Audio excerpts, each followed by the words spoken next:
Assalamualaikum. Selamat tengah hari. Saya Azira daripada Klinik Kurnia Batu Pahat Johor. Okey, saya staf Amalina dari Klinik Kurnia Batu Pahat Johor. Klinik Kurnia beroperasi 24 jam. Kepakaran Klinik Kurnia adalah membantu masyarakat yang tidak mengetahui status kesihatannya untuk berada dalam keadaan serta dapat tidur lena di malam hari.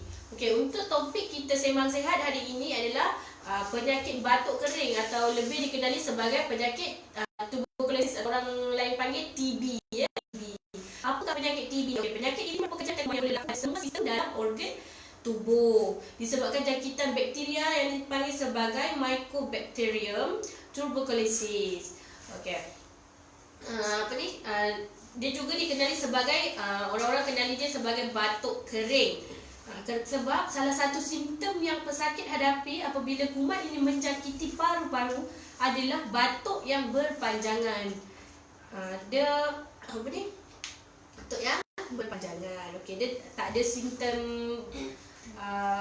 batuk bila kuman tersebut menjangkit kawasan badan yang lain. Selain daripada paru-paru, walaupun dipanggil penyakit batuk kering, tapi penyakit TB ini dibahagi kepada dua jenis, iaitu pulmonary tuberculosis, iaitu jangkitan kuman hanya berlaku pada bahagian paru-paru sahaja. Yang keduanya adalah extrapulmonary tuberculosis, iaitu jangkitan kuman tersebut berlaku luar daripada kawasan paru-paru, iaitu contohnya macam kelenjar limfoma, tulang belakang, kelenjar adrenal, selaput otak dan juga saluran pemakanan.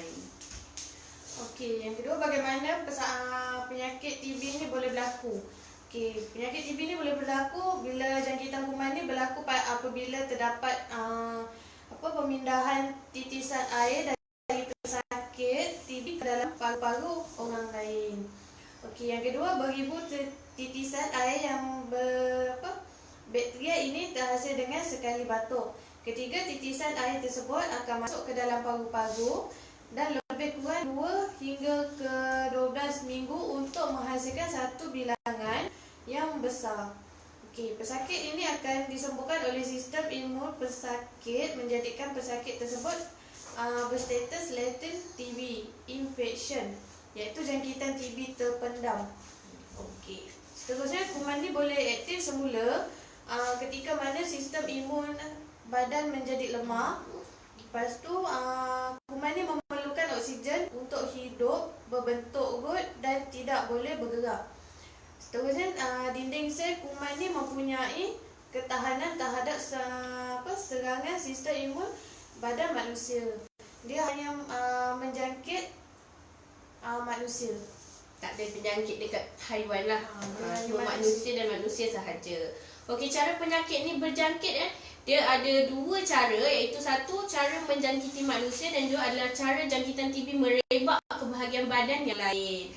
Okey, untuk cara menjangkiti manusia ni dia kuman dia tu hanya diketahui menjangkiti manusia tetapi tidak menjangkiti kepada haiwan lain. Dia biak dengan titisan air yang terhasil daripada batuk ataupun bersin daripada seseorang pesakit yang memang dah ada penyakit TB.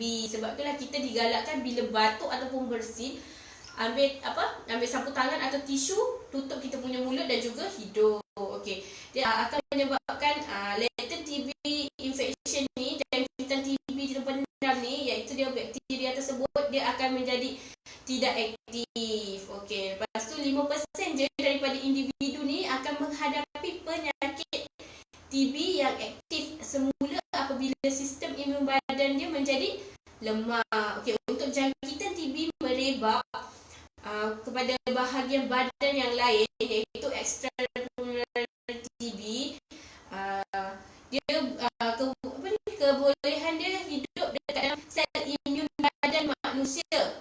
Lepas tu sel imun ni dia akan membawa bakteria tu ke tempat lain melalui peredaran darah. Dia jarang berlaku pada individu yang mempunyai sistem sel imun yang normal. Maksudnya orang yang ada sistem imun yang tak berapa normal tu lah yang senang untuk dijangkiti. Lepas tu kebiasaannya berlaku pada mereka yang mengalami masalah imun sistem. So orang yang ada masalah imun sistem dia lebih senang untuk dijangkiti lah. Okey, seterusnya faktor-faktor risiko.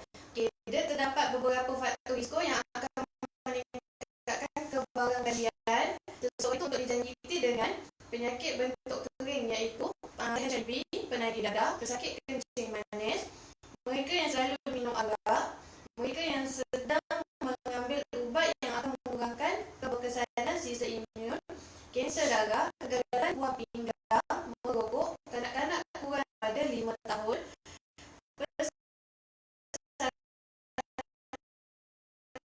Makan ubat pun dia tak kurang, dia batuk, kurang berat badannya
mendadak,